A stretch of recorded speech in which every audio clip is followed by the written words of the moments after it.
Good morning, good afternoon, good evening to everyone around the world. This is Paul Sisler, and this is In the Moment.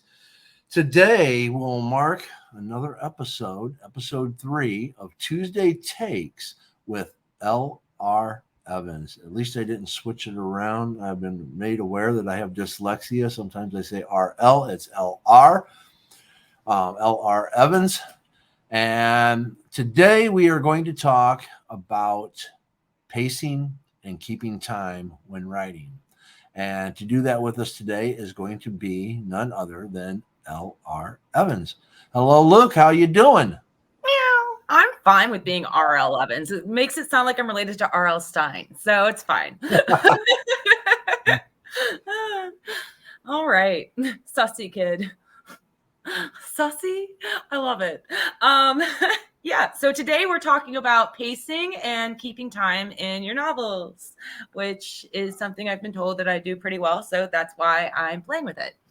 Except for one time that I did it that kind of like threw somebody out, but I'm going to talk about that too.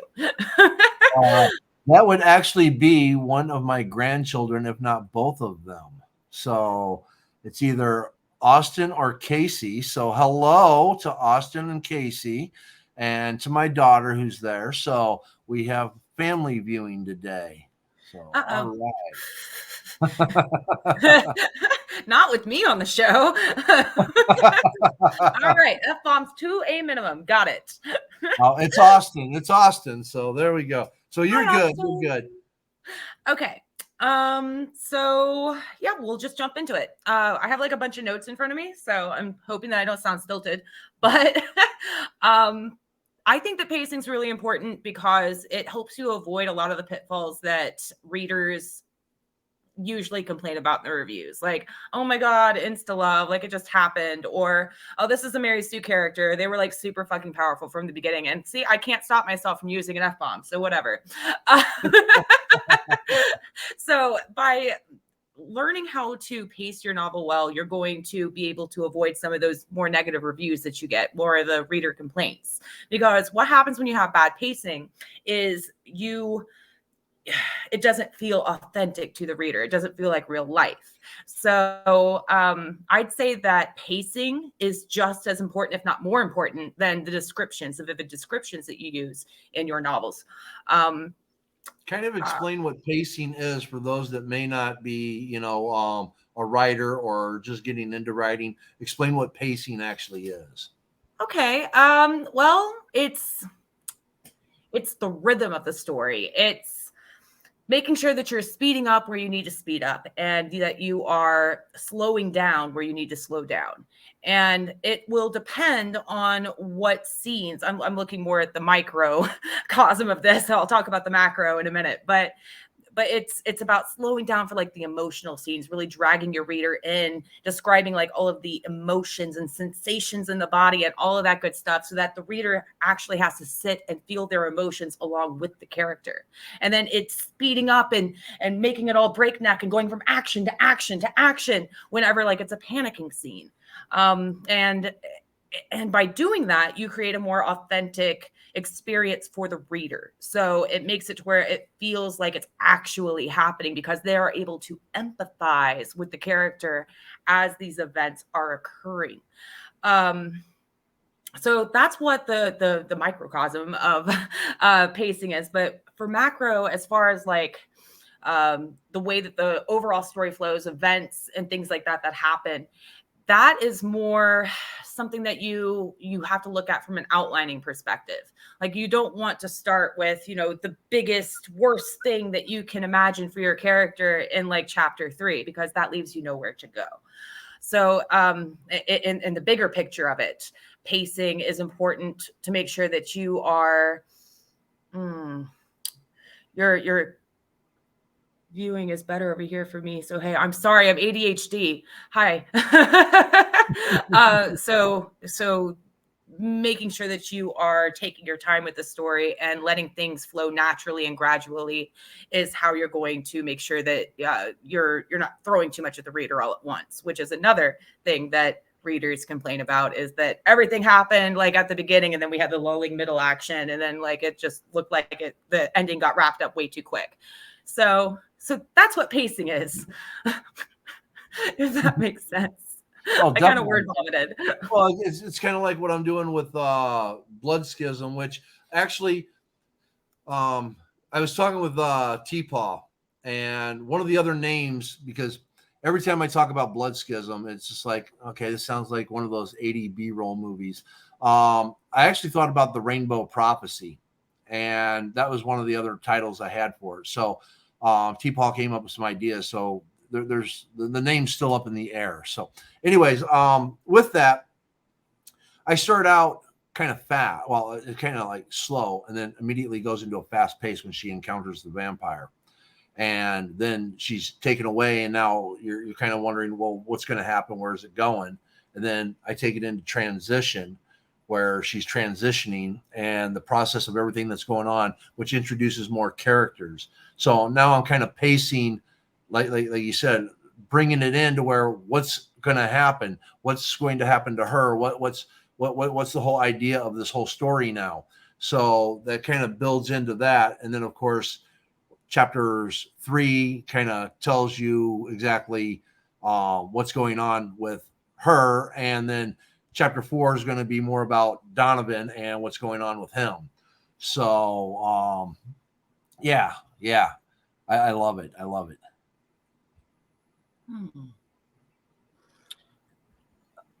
And the way that you've read it, I'm sorry, I'm distracted too. Is what I do. I need to just stop looking at the chat. I'm not looking. Yeah. Just so you know, Sussy Kid is my grandson who's in here watching. And this is what we do, Austin. People ask questions in the chat, okay? Yes.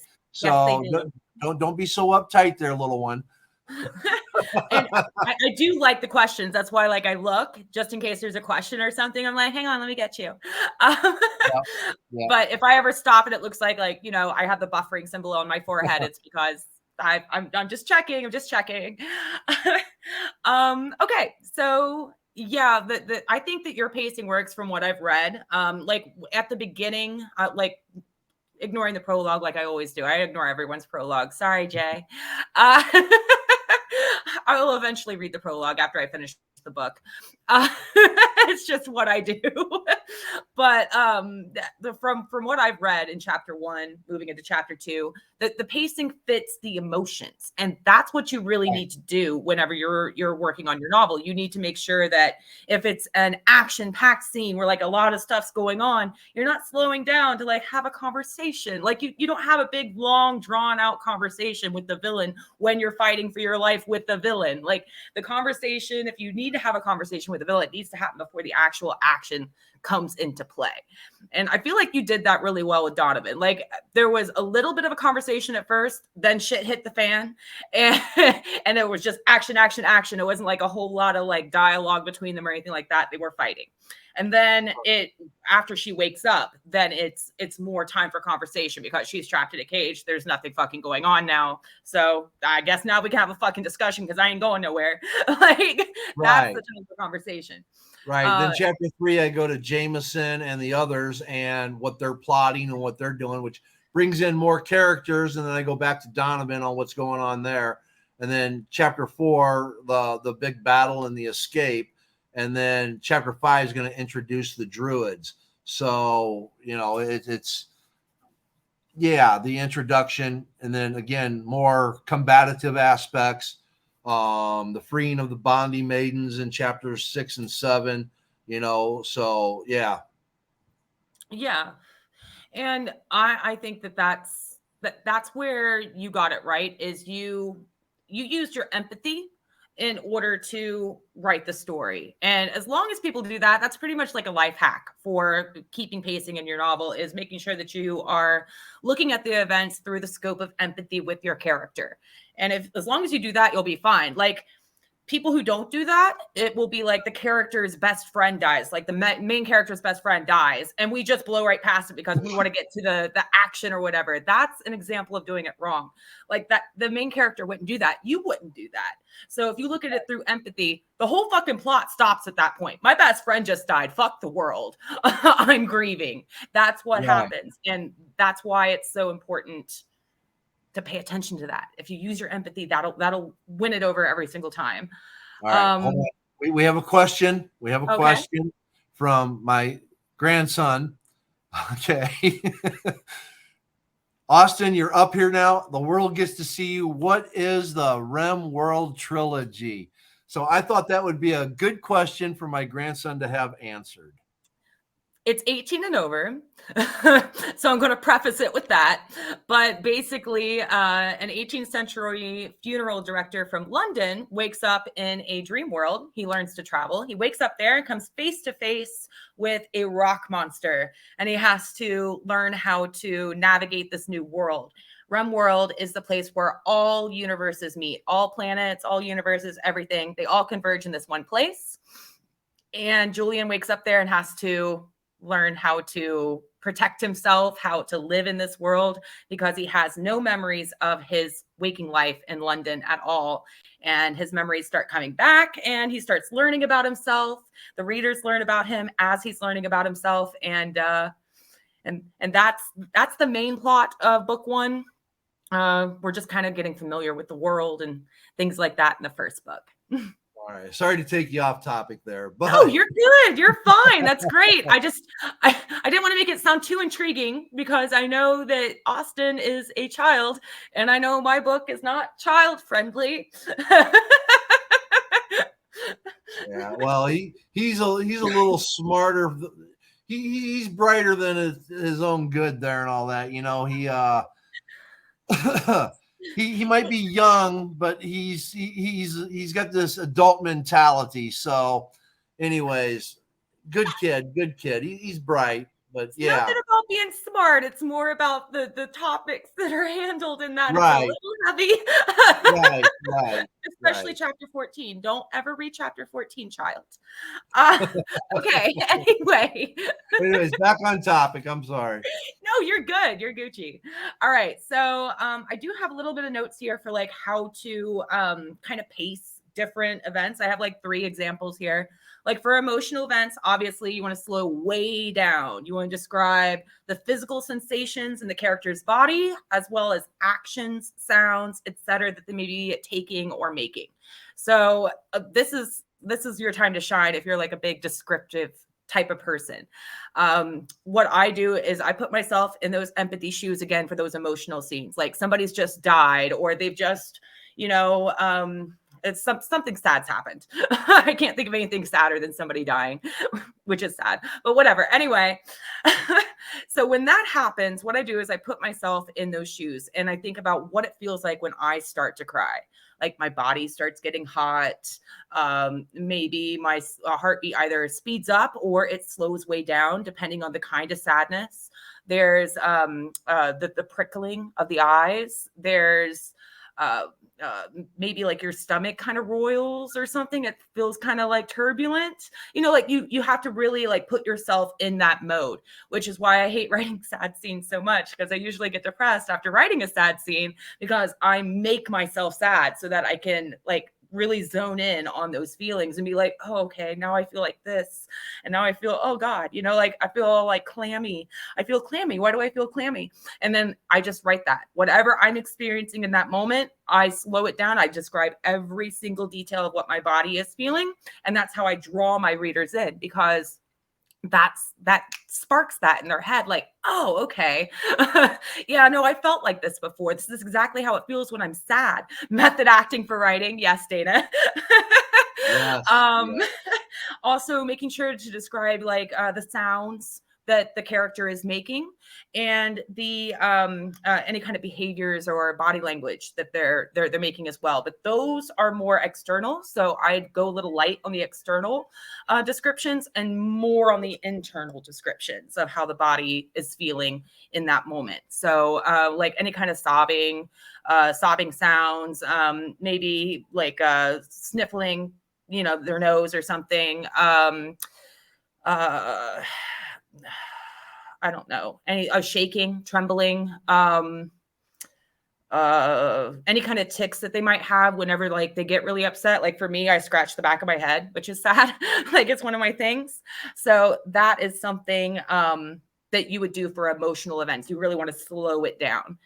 And Sussy says, yes, many writers make connections with their main characters with their own personal life. Yes, yes.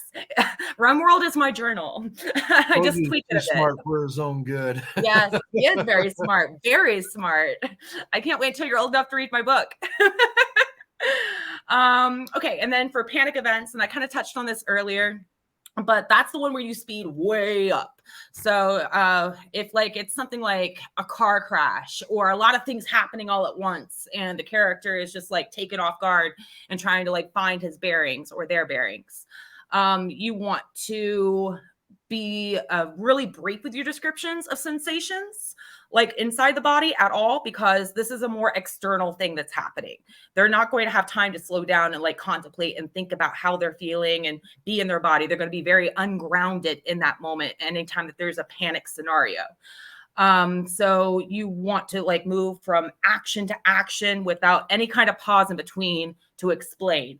So one example of this that I did in RimWorld was when Julian was sucked up by Miles's tornado in the common realm, and it was just clouds, moon, the field, this, that, whatever, you know, like we're just moving around and there's no description as to what's going on, how he's feeling, what he's thinking in that moment, because there's no time to think, because it's just go, go, go, go. And that's how you create panic in your reader, because they're just as confused along with your main character, because there's no context and it's just everywhere. So if you want to create a panicky scene, give the reader nothing. Just give them what the character's seeing in that moment, just glimpses of shit. And that's the way that you can describe a panic event. The action events, I'm sorry, go ahead. Does that apply first person and third person? Yes, it applies for everything.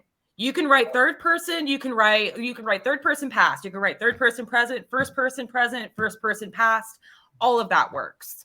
Because when my assault scene and all that, I go into that description. I guess I don't really describe how she's feeling. I'm going into what's going on, which is going to tell you how she's feeling. And then of course her voice, the way I do her voice with the stuttering and the repetitiveness of words, I guess that illustrates the panic. So yeah, I guess I do that without actually giving a description of the events, of like what the room looks like, how she's feeling, or anything like that. I'm describing exactly what's happening. With internal panic, it's a little bit different. You can just do snippets of her feelings, of her thoughts, and then like if it's internal, mostly internal panic, it's not an action event that's happening externally to her, then you can like do the same thing, apply that same concept to what's happening internally with her. So if you zone it in, it can just be like, I feel like this, I feel like that, I notice this sensation, I notice that sensation, I notice you know, like that kind of thing, and like little thoughts that don't get complete and they move on to another one because everything's happening so quickly and she's trying to wrap her head around it. So for a panic scenario like that, you'd want to go more internal. The panic scenario I just described is more action-based, more external, more things happening outside the body than inside. Okay. Of course, it's going to be more internal if you're doing first person, where it's going to be more external if you're doing third person, because it's being narrated. So, yeah. I mean, I do third person present, to the point that one of my Amazon reviews say that my book is written in first person because it feels like first person when you read it because of the present tense. So I did third person, but I did present tense. So you can do third person past and have that narration, but it's still being narrated from the MC's perspective. So you can still do that with it, if that makes sense. Yes. I know when I was going back over TJ and Breathe, I realized that I have a lot of third person past and present intertwined in there, and I've got to go back and really redo that. And now when reviewing them over the weekend, I was sitting there going, okay, do I want to redo TJ in past or present? Because I caught how many times I have both. And it's just like, oh my God, I got to make some switches here. Yeah, you didn't tell me about those.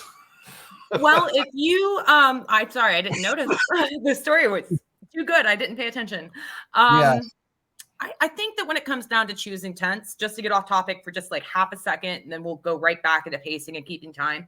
But when it comes down to choosing tense, for me, the reason why I chose third person present was because I looked at the market first and realized that fantasy books typically do third person past. Notice that. So I'm like, okay, so they're expecting third person. But I also knew that I wanted to write a really character driven story, and I wanted my readers to be really in the character's head.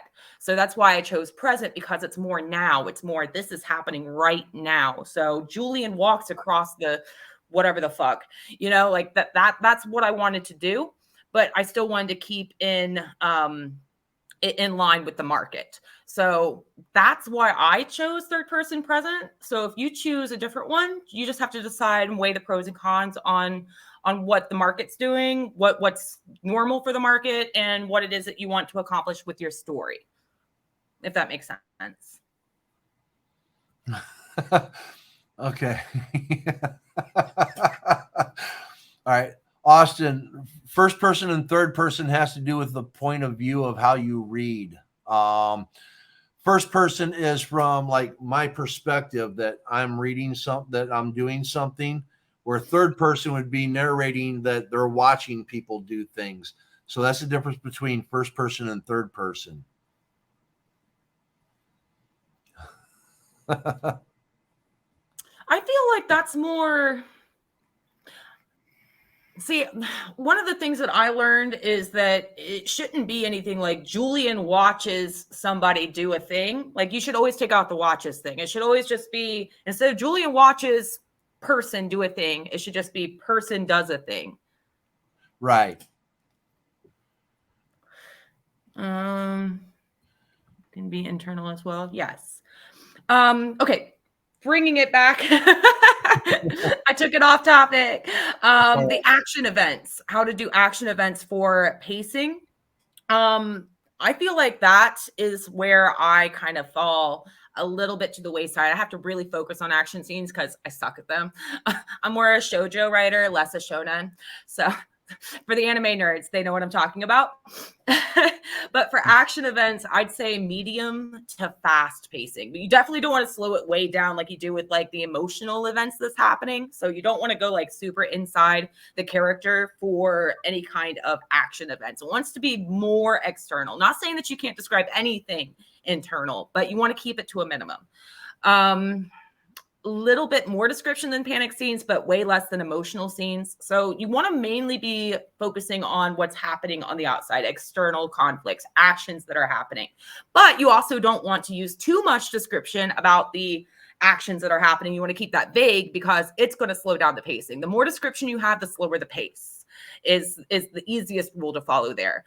So if you have a huge fight scene and it's supposed to like be a super quick thing and you've written a whole page, you probably slowed down the action way too much. So you want to, instead of they took their right fist and punched it into his left side of his face and he turned his head to the right and then he moved his feet this way and that way, like that's going to slow down the action a lot. So it's more Julian punched Miles in the face and Miles fell down, like that's way more concise, less description, and it conveys more speed for the reader. Exactly. Okay, and then moving on, using dates in chapter headers and or occasionally mentioning how much time has passed in the prose or with dialogue to orient the reader. I would hate to be Miles. Trust me, Miles has it easy compared to Julian. Well, at least in book 1. Book 2, I really torture the poor guy. It's fine. I have a certain style of writing. I'm a trauma genre. Am I frozen? I feel like I'm frozen. All right, I'm not frozen anymore.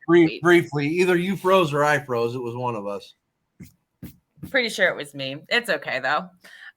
Okay, so yeah, if you like, my friend Jay uses dates in the chapter header. So do I, because time moves more quickly in REM world than it does on Earth. So 8 hours on Earth is 16 hours in REM world.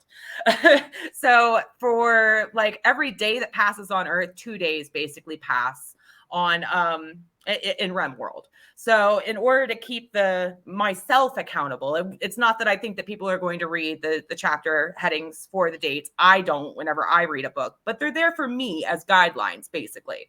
So it'll be like REM day 1, and then it'll be it'll be like Earth day 1, and then it'll be like REM day 3 or REM day 2 or something like that, just so that I can keep track of like how much time is passing in each place. So that's one way of keeping time in your novel for your readers and for yourself. If you don't want to put the chapter headings in there, like to keep time and stuff like that, you could just have your characters mention every 3 chapters, 4 chapters or so. Oh, like, I can't believe like it's only been like a month since I met you or whatever, like to show that much time has passed. Do it naturally, but you could do that in dialogue, or you can do it in prose. Like, it's been a month since I first arrived in this place, and already I'm getting the hang of this new skill, or whatever the fuck it might be. So that's one way that you can kind of like tip off the readers and help to orient them in the novel to know about how much time has passed. That's important. Okay, before I move on though, I also want to say that even if you don't keep time in the novel itself, as far as like chapter headers and stuff like that, I would suggest having an outline for yourself of the timetable, like what's happening when, so that you can keep track of it. It's going to save you so many headaches later to where you're not sitting there going like, oh, is this going to create a plot hole? Like, this happened on this day, but then this happened after that, and I thought that it happened this time before this event, but it didn't, and it's going to be a whole ass mess. You're going to be sitting there rereading your book like 6 times trying to figure out what happened. That way you're not like creating plot holes for yourself. So always keep a timetable for yourself, even if you don't include that information in the actual novel. What was I going to say before that? No. Oh, I lost it. Come back. Occasionally mentioning.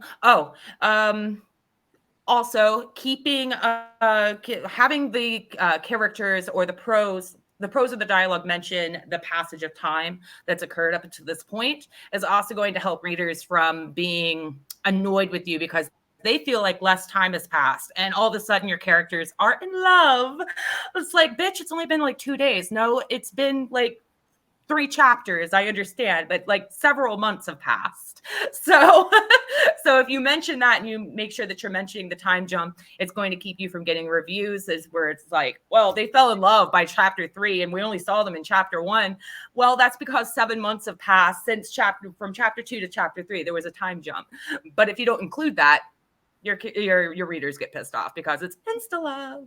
Right. See, I've read a lot of fantasy novels where especially when you start getting into like fantasy novels with like wizards and dragons and things like that. There's a lot of times where I'll be reading along and it's just like, well, this doesn't make any sense, and it's because a month has passed and you're still thinking it's like the same goddamn day, and there's no time transition aspect within the writing. And I have noticed that. I'm being very, very careful with mine.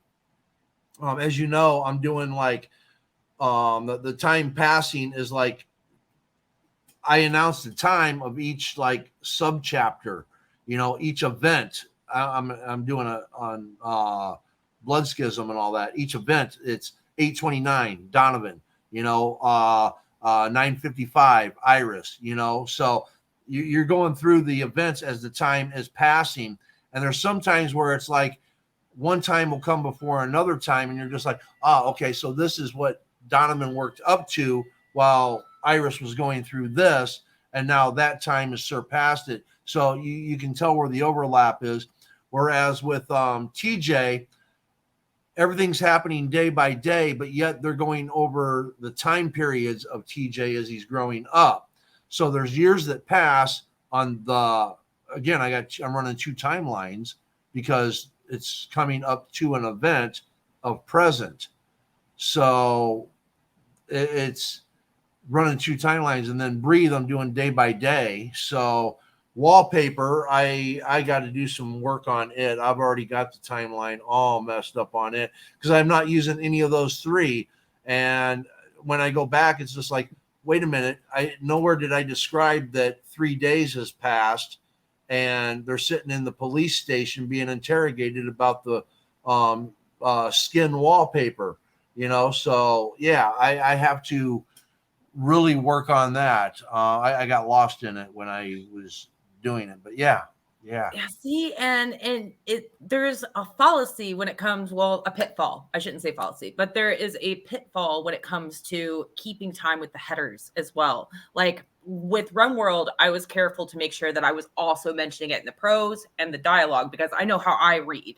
And when I read, I'm not paying attention to the headers, like the times and all that good shit. My brain's not going to absorb that. So I usually skip over it. It's there if the readers want to like go back and look at it or something like that and have an idea of what happened or whatever. But it's not something they have to read in order to follow the story and know what the passage of time is. So I always make sure that I'm also mentioning it in the prose, also mentioning it like in the dialogue, having characters talk to each other and shit like that, so that they're still oriented in the story, even if they read like me and skip those chapter headers. I don't know how you would do that with going back when you've already moved forward, like with Donovan's point of view, going back a little bit and then moving forward. I suppose if like it catches up a little bit faster in the scene, like we're just back for a second and then it's like, all right, now it's present day. I don't know. I'm sure you did it carefully. It's kind of like in one part I have it to where like Iris is trying to, she's like, Donovan, where are you? You need to hurry up and come back.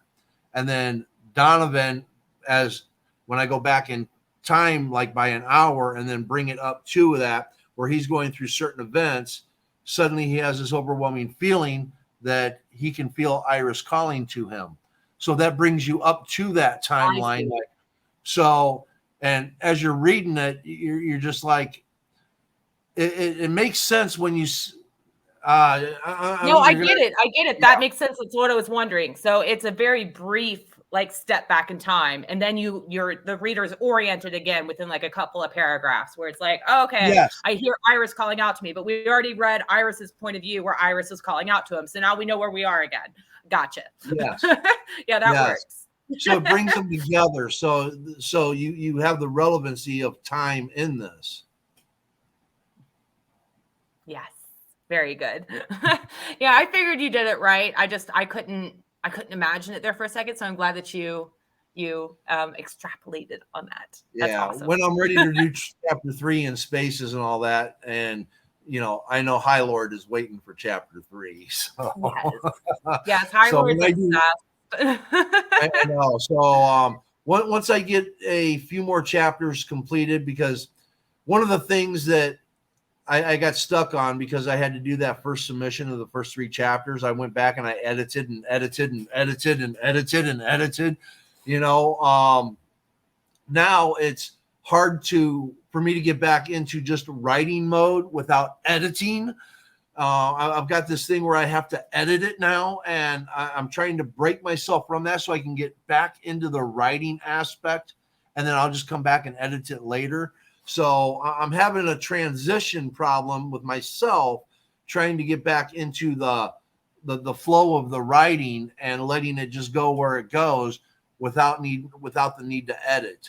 And once I can get some more chapters done, then I can come back and I'm going to send it to you, and I'm going to send it to Cornelia, because I want to make sure some things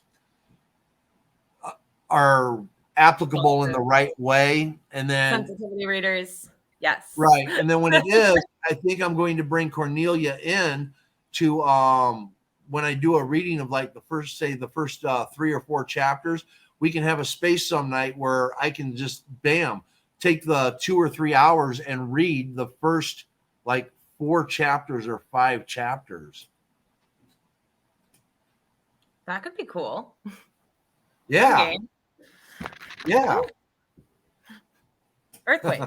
Austin, Iris is not from Flash. whole nother. That's a whole nother discussion. But anyways, Oh, I got you. Oh, I see. Sussy, right? yeah. Okay, so I only have like a few more things. And then I'm going to talk about like what the rules that I broke in Lucid, and then I'll be done. And then we can just like talk, and everybody can like ask questions and things like that about Yep. pacing if they have any questions or anything like that. Definitely. Escalate activities, events, interactions, and behaviors gradually and naturally. If it starts with a supernova, like starts out at a supernova level, there's nowhere left to go. This isn't only for insta-love. This is a way to avoid insta-love, though. If you've never been in love, 2 or 3 months of knowing each other is the bare minimum. So you want to make sure that you're spacing apart the events that happen in a gradual way, like the way that it would actually happen in life. So it's the love at first sight thing. Does it happen? Sure. But in a book, people are already suspending disbelief to enjoy your story, especially if it's fantasy. So you want to keep everything as realistic as possible. So doing the love at first sight thing when it comes to writing novels is probably a no-go. Like, use it sparingly. There's an exception to every rule, of course. Like, if you explain it later as in like, it was something that like they knew each other in a past life or something like that, sure, that's fine. Just make sure that you're explaining that quickly. That way readers aren't like rolling their eyes. So what I mean by doing it gradually and naturally is don't start off with them like, immediately falling in love. Like, oh my God, like I've never met anyone like you before. And you've saved my child from a burning building. And, like don't start off with that, like in chapter 3, and because then you got nowhere else left to go with that. Like, how are you going to top them saving your child from a burning fucking building? You can't top it. So you want to start off with small things like, hey, I noticed that you were sick and I brought you some chicken noodle soup or something. Like, that's a chapter 3 thing. Chapter 15 or 16 is when you save the child from the burning building. and you just want to gradually up your game with every chapter until eventually, gradually, and naturally, the character falls in love with the other character. And that's how you avoid Lucifer and the detective. You ever watch Lucifer?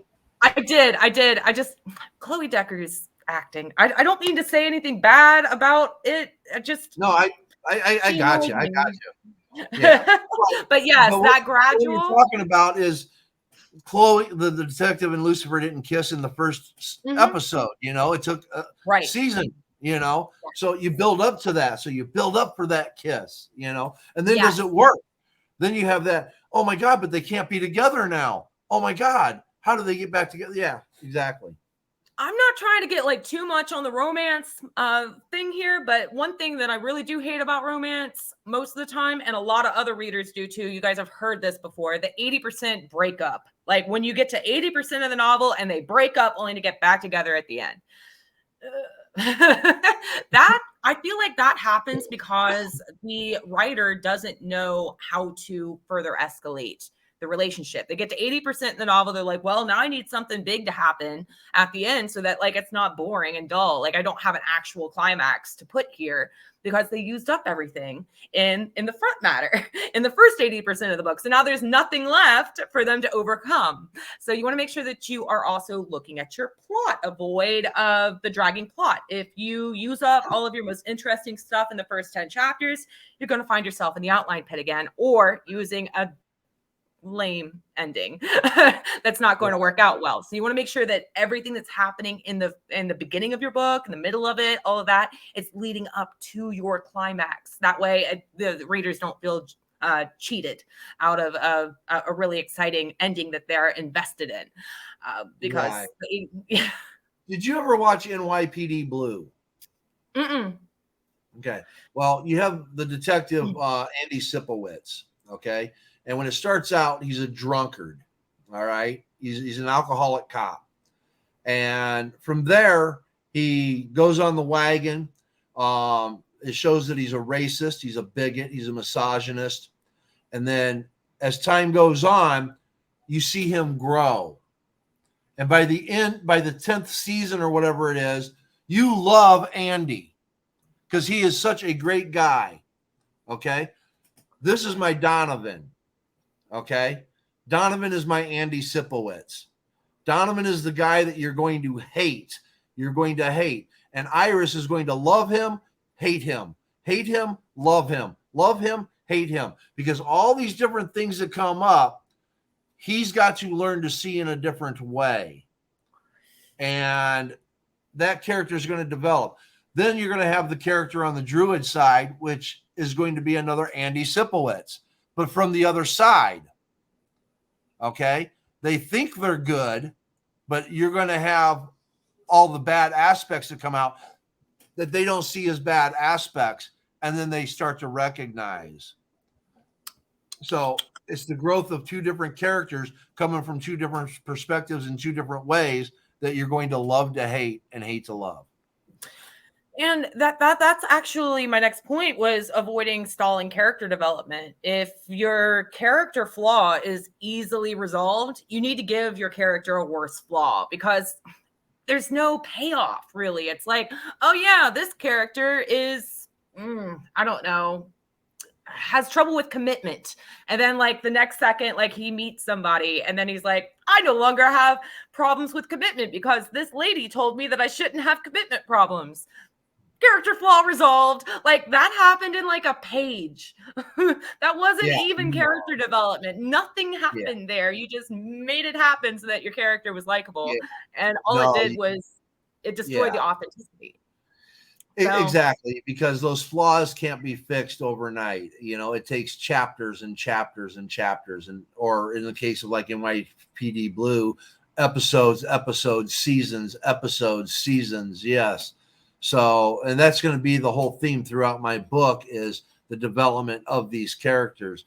And I think that once you know everything about a character at the beginning, it's like, what's the point of this character other than, you know, they're going to be the hero or they're going to be the whatever and all that, you know, you got to have character developed in one page. There you go. I did my job. Character is developed. Time to move on. Yeah. Well, you got to develop the character, just like Iris is going to go through a lot of changes, and she's going to, you know, take on a whole different essence, you know, but that's just it.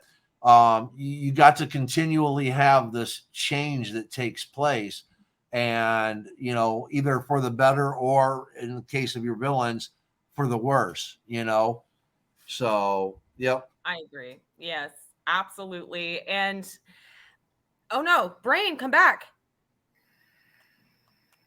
Hang on. It'll start up again in a second. Just give it a minute. It's got to warm up. No, it's gone now. That's okay. Fuck it, it'll come back.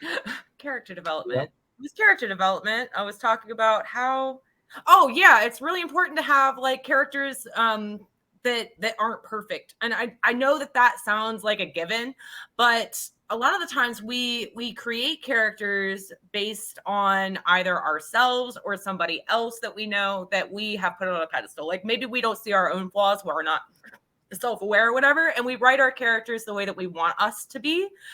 So a lot of writing has to do with self-reflection as well. It's like, what are my flaws? What do I struggle with? What is it that I could change? Like I said, my books are my diary. but what is it about me that like I could change? What is it about me that's holding me back in my life? What is it about me that's maybe toxic to other people? And then put those into your characters. Maybe not the same character, but you can like take those traits and plop them onto other people and give them something to overcome. And at the same time, it's really real to you because like you know who you are and you know how other people are that you've interacted with that have these flaws and things like that. And it just gives it that extra oomph of realism, you know. Another thing I wanted to mention was lulling middle action, which is something that a lot of readers also complain about. You notice a theme here? It's all the things readers complain about.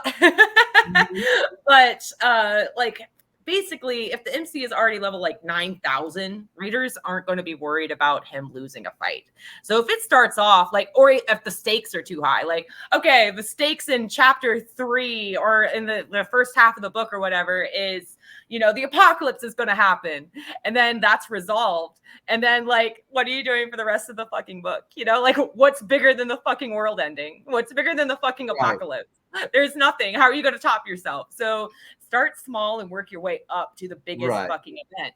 Otherwise, you're going to get that lulling middle action where it's like, okay, well, Julian's already like level 9,000 by chapter 20, and there's still like 10 more chapters left in the book. I bet he's not going to lose any fucking battles at all unless you throw something at him. So you're going to have to like knock your characters down, even if they seem like super powered. If that's like where the story naturally takes you, you got to figure out some way of knocking that back down to where you can start again. So that's a life hack for how to get your story back on track if you've already fucked up. Yeah. You want to hear about some stuff I did wrong? Let's see. Sure. How to be a writer. Girl development, long, nice hair and pearly blue eyes, very pretty. Boys, tall, brown hair, green eyes, muscular. Don't come for me like that.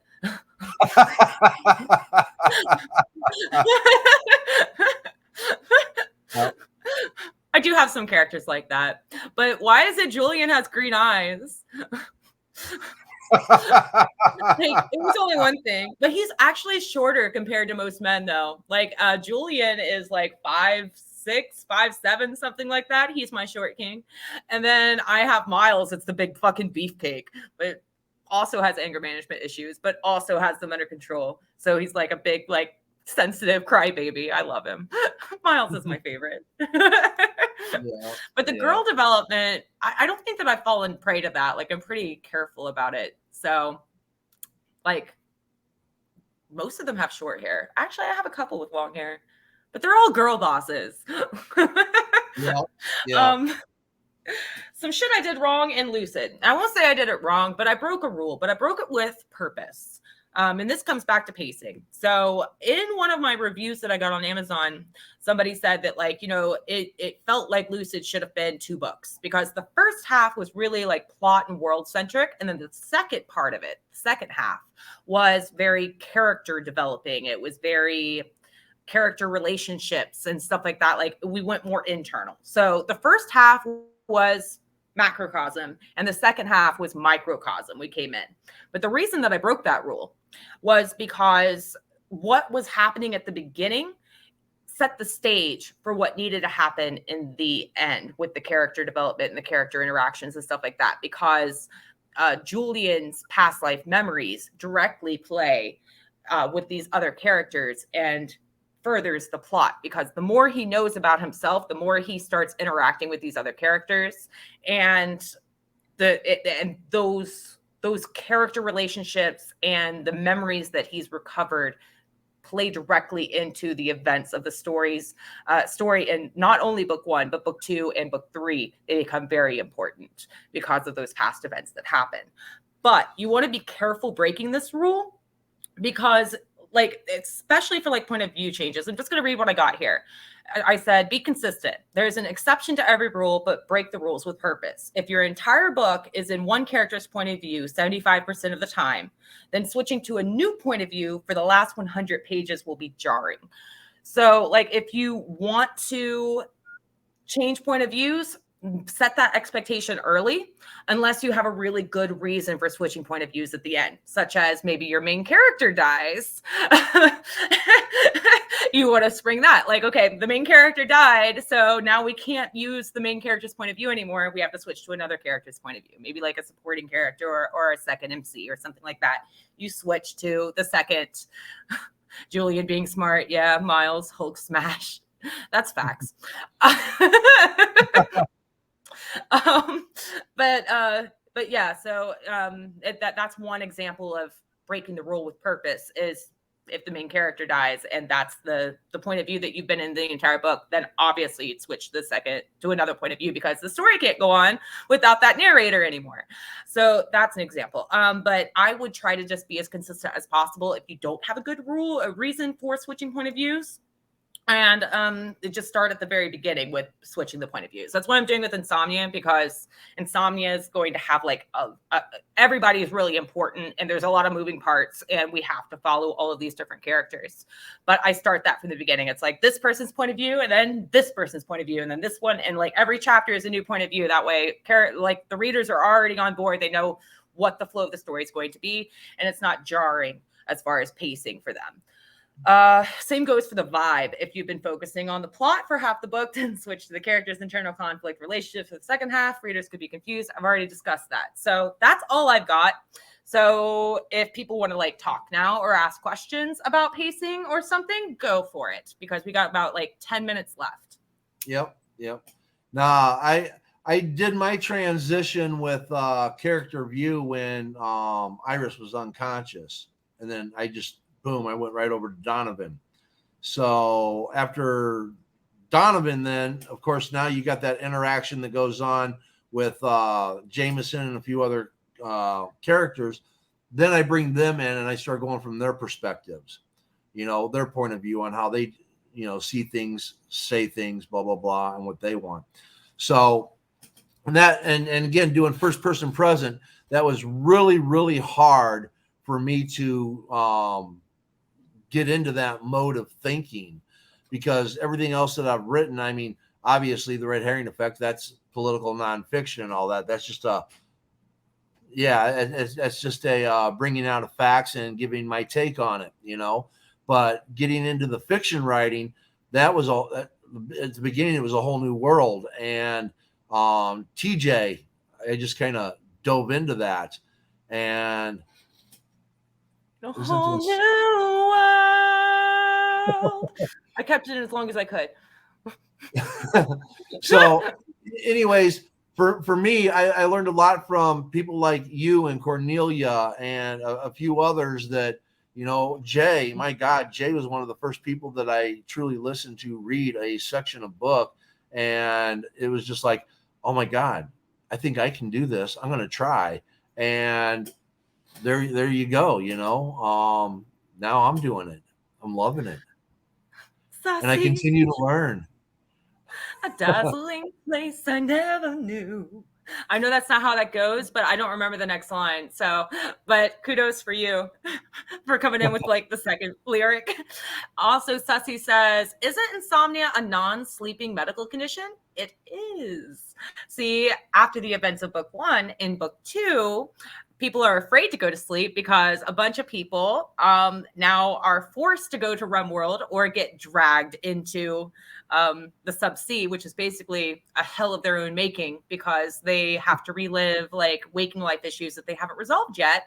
And they're dragged in with these like rotting breath fucking Grim Reaper types. Like they drag them into the subsea, and it's terrifying. And then like they just have to like deal with emotional trauma for like the entire night, totally conscious, because they're travelers and they're not dreamers anymore after the events of book 1. So people are afraid to go to sleep because it's either go to the subsea and be conscious for that, which is basically like being conscious during surgery, or they have to go to RimWorld, where they might get kidnapped and forced to meld with Titus or another guild or something like that, which basically makes them slaves to whatever guild forcibly melds them. So they're afraid to go to sleep, hence insomnia. Yes. Yeah. And just so you know, my grandson is somewhat of a wise ass. He does get some of that from me, but I love it. He's coming in with fucking jingles now. McDonald's, I'm loving it. Yep. Oh, O'Reilly. Baby bottle pops, baby bottle pops. Does somebody have a question related to writing? Because this rabbit hole could go on forever. Definitely. Yeah. Anyone else other than my grandson have have some questions? I know my grandson's kind of tied up the chat here. I think he's kind of thrilled that he actually gets to be on a show, and it's like, oh, hey, my grandpa's doing a show and I'm on here. Please, me. Okay, Sassy, what do you want? Hey, it's Jay. Hi, JJ. Hey, Jay. My Jaybird. All Ask right. questions. We got 5 minutes left. Okay. Yes. Well, I will wrap up just by saying that as long as you are using empathy when you are writing and thinking about how things would actually go down if these things were happening in real life, then Yeah. your pacing is going to be on point. You just got to think about the events actually happening in the world that we live in, because that's what will draw the reader in. That's what will make it sound more believable. And that's what's going to make the story feel real to the reader. So use empathy and you'll be fine, unless you're a sociopath, in which case, find somebody with empathy to read it. You'll be fine. Yeah. Well, it's also what holds them in, because if you're dealing with things that other people have either had to see, witness, or be a part of, they're going to feel that. And that's what makes, again, some of the writings that I've heard with a lot of the people in a lot of these spaces, that's what makes it feel so just, bam, it draws you in, because they're going to use the right word in the right place that, oh my God, I feel that. Or it's like, I have an association with that, or I once felt that way, or I'm feeling like that now. And it's just like, once that hits you, bam, you're there. And if you continue to read and you feel more parts that are, in line with what you're feeling or have felt or have witnessed, you're in there. You're in there. And the best part about it is, even if you feel like nobody else has feels the way that you feel in a situation, and you write it, you'd be surprised how often people have felt it, but just haven't spoken on it. If TikTok's taught me anything, it's that all of my weird fucking quirks aren't nearly as weird as I thought they were. Like everybody has felt the same thing as I have. Like, oh, you experience brain fog too? You also just have like executive dysfunction, to where like if you're overwhelmed with like a multiplicity of things that you have to do, you decide to do nothing. Wow, I thought that was just me. But no, you put a word to it. And a lot of times it's those emotions that trigger a more visceral response in the reader when they read that too, because they're like, oh my God, I feel seen. So don't be afraid to write the lesser known, or what you feel is the lesser known emotions or sensations that you might be feeling, especially like if it comes to like a physical response in your body whenever you're noticing an emotion, like a twitch or some kind of weird fucking sensation. Like, if you ever felt hot and cold at the same time when you were afraid, I have. I've never heard that said before, but I've made sure to put it in my book, because that's how I feel when I'm afraid. I'm hot and cold at the same time. Like, what the fuck just happened? It's weird. And when people read that, they're like, oh my God, that's exactly how I feel when I'm scared. Like, I didn't realize that. Like, it's kind of like a rage / fear response. It's fucking weird. Like, especially when somebody honks at me, that's the feeling I get. I'm like, I want to murder you, but I'm also really scared. So, Right. Yeah. Don't be afraid to use the lesser known descriptions, because you'd be surprised how many people empathize with that. Yeah, I know. When you were talking about giving descriptions earlier and all that, and you were talking about like the tears, one of my scenes in Blood Schism and all that, you know how after you've cried for a while and under your eyes is raw because you've rubbed them, and then you start to cry and the tears burn when they go down. I have this. I have that scene in there, and when you hear it, it's going to be just like you're going to be rubbing your eyes, like, oh my God, I know that burn, and it plays a part, because for people that have cried and then they've stopped crying and then they hit another sad moment and the tears run down their face again, and you feel that burn hit that rawness, it sinks in. And outside of when I was a kid, living that, when my wife passed away, for days I would feel that, so it's like yeah, when you're talking about like days on end of crying and how you feel and the rawness and the inflamedness and things like that, people associate with it. And when you can get that association in there, you've got your reader hooked. Your reader is going to be in there 100%. Yeah, You know, it's those more uncommon sensations that I feel like really drags the reader in as well. Like when I get too tired, oh gosh, when I get too tired, my eyelashes hurt, which is weird. It's the weirdest thing, but I'm going to like include that because maybe somebody else has the same thing where like you touch your yeah, eyelashes, you've been up for too long, and you're like, ow, why is my fucking eyelashes hurt? Like that doesn't yeah. make sense. It I've makes had sense. that happen where I've rubbed my eyes and my eyelashes hurt. So I don't think it's as uncommon as you Mhm. think, but I think it's uncommonly talked about, you know? So Right. it's those uncommon things that when you put them in there, you realize how common they actually are. Yep. And it adds that extra little bit of flavor to your writing that drags the readers in. Well, Yes. guys, it has been a great show. We are over by like a minute, but if anybody has any questions in the chat, I am happy to answer them. Me or Paul. I see Ari Yep. says, thanks for the advice. Appreciate it. I hope that it was Mhm. helpful. Sussy says, no.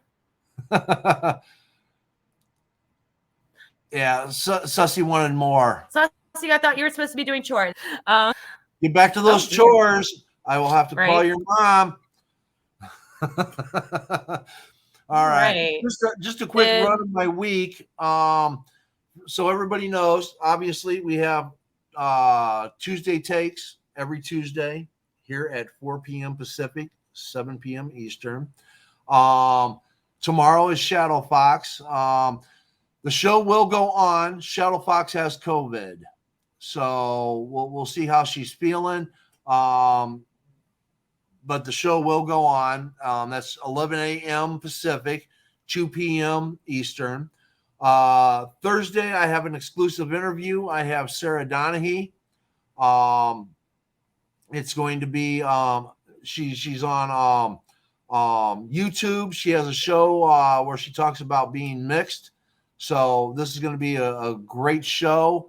We're going to talk about mixed races and stuff like that, and discrimination and racism. So it's going to be a more serious show than some of my other ones. Then on Friday we have T-Paw on the Vellum, and not this Saturday, or no, wait, this Saturday. I'll have to make sure. I think this Saturday we're going to be starting a new one called Comedy, and then depending upon which comedian or comedian that we're going to talk about, it's going to be their name. So the first one's going to be Comedy Ode to Carlin. So we're going to be having a show on Saturday, going over some of the works of George Carlin. So that's going to be one of my comedy shows that I have on. And of course, as everyone knows, Carlin got into politics and a lot of things that we talk about, politics and religion. So there will be some serious aspects to it. But yes, so George Carlin will be the topic on Saturday. I can't remember if it's going to be this Saturday or next, but I think it's this Saturday. I got to talk to Sergeant Nobody and make sure. So I got a full week of 5 shows this week. So it's going to be huge. I'm excited. I'm excited. I also want to mention that next Tuesday, the fabulous Jay Colts will be on this show. Yes.